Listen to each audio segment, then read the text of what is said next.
The Hand in the Bed. An African-American family moved into a new home in Florida. The family consisted of Natasha, 17, Clifton, 14, and their parents, Ben and Monica Houston. Clifton loved the new home. He would run through the house and hide from his parents when called to do chores. Clifton decided, since it was the day before Halloween, he wanted to scare his older sister, Natasha.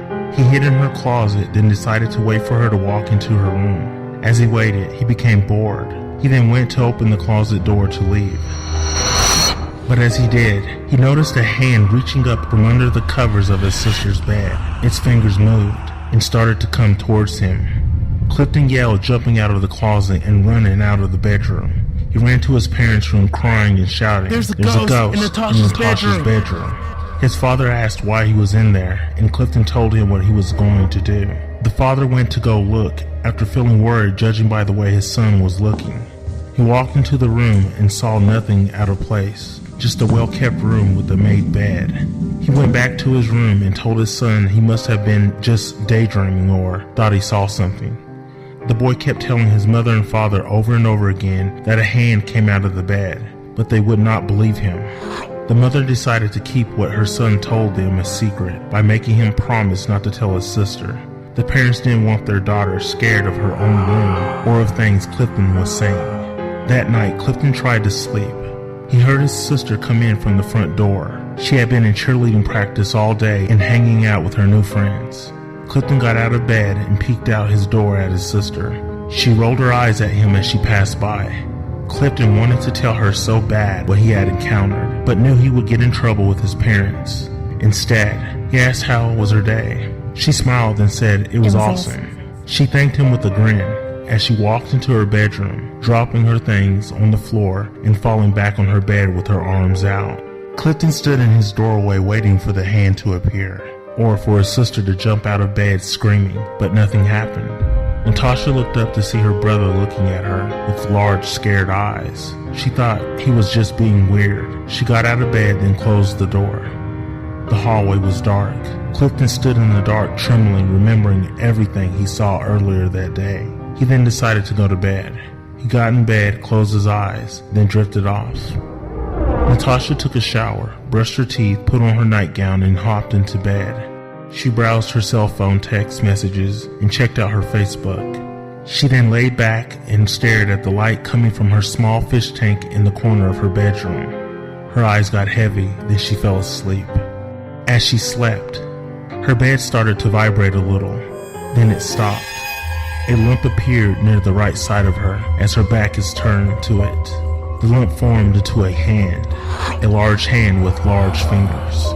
The bed sheets covered the whole hand as it poked out from the bed. It moved over to Natasha slowly, and then touched her thigh gently. It massaged it. The hand then moved away, sinking back into the bed. Natasha woke up, then looked around as she kept her head on her pillow. She then closed her eyes, then fell back to sleep. 5 minutes passed.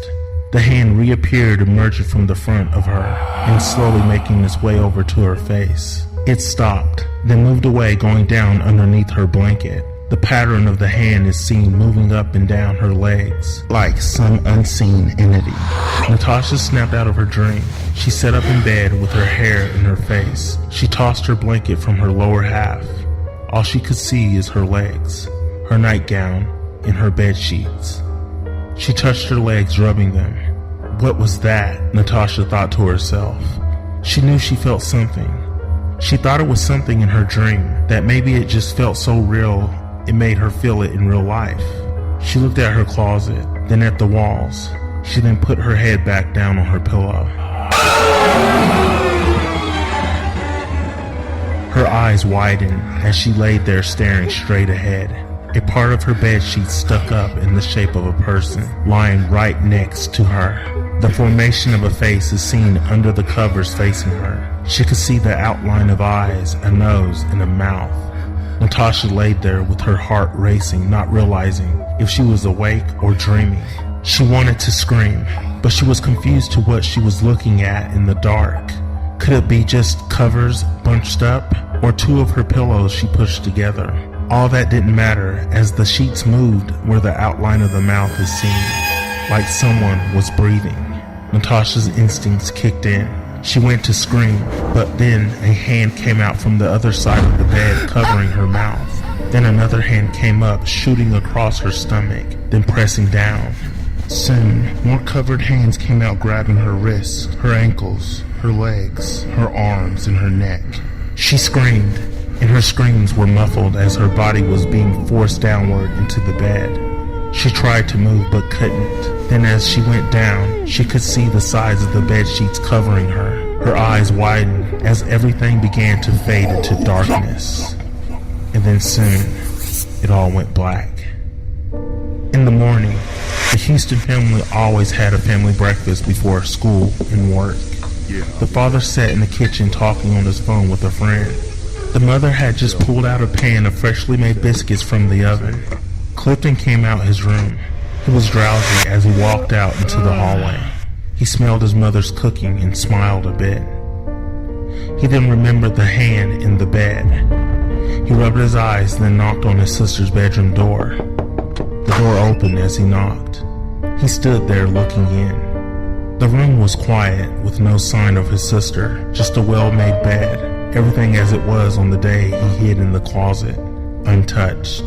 Clifton stared at the bed intensely, thinking at any time something would happen. After 2 minutes of staring, he thought to himself that maybe his dad was right, and he was just imagining things. He closed the door, then went downstairs to eat breakfast. As the door closed, the form of Natasha's face appears out of the bed sheets screaming, a silent scream. The bed shakes, then stops, as her face slowly goes away, leaving the bed as it was before. Natasha was never seen again.